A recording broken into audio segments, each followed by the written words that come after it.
Sinisilip ngayon ng NBI kung pang-espiya ang pake ng Chinese national na dinakip nila sa labas ng COMELEC main office. Sa kotse niya, may aparatong sumasagap ng impormasyon mula sa mga cellphone. May report si John Consulta. Mga gamit sa pang-iespiya ang hinala ng NBI-NCR na nasa likod ng sasakyang ito ng dalawang Chinese na 5 araw nilang minatyagan kasama nitong weekend sa Makati City. Ngayong araw, ikinasa ang paghuli sa kanila sa Intramuros, Maynila. Open the door! FBI! Down! Down, down, down!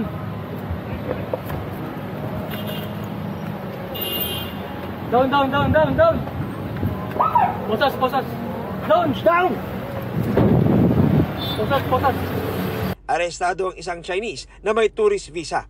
Tinutugis ang isa pang Chinese. Sa likuran ng sasakyang napag-alamang inarkilan lang, tumambad ang nakabukas pang MC catcher.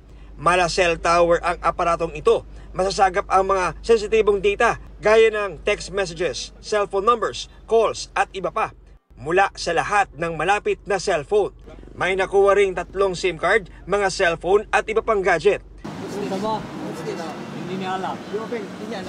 Maharap sa reklamong paglabag sa Access Device Act at Cybercrime Prevention Act ang nahuling Chinese. Siya at ang nakumpiskang MC catcher, isa sa ilalim sa digital forensic analysis.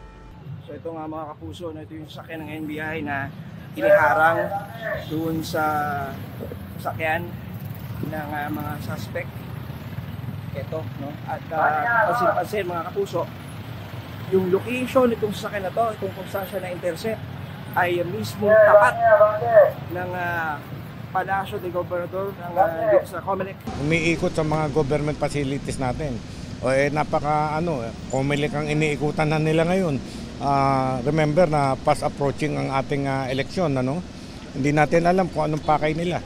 Sa pagdinig sa Senado kamakailan, isiniwalat ng National Security Council na may anilay Chinese-sponsored information operation sa bansa na nanghihimasok o nag-iimpluwensya sa ating eleksyon.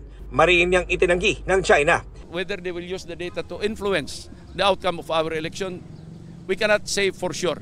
But we are going into that direction. Pagtitiyak ni COMELEC Chairman George Garcia, walang election data sa COMELEC headquarters kaya wala raw dapat ikabahala.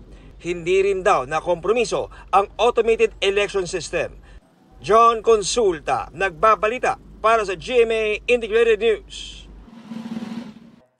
Huwag magpahuli sa mga balitang dapat niyong malaman. Mag-subscribe na sa GMA Integrated News sa YouTube.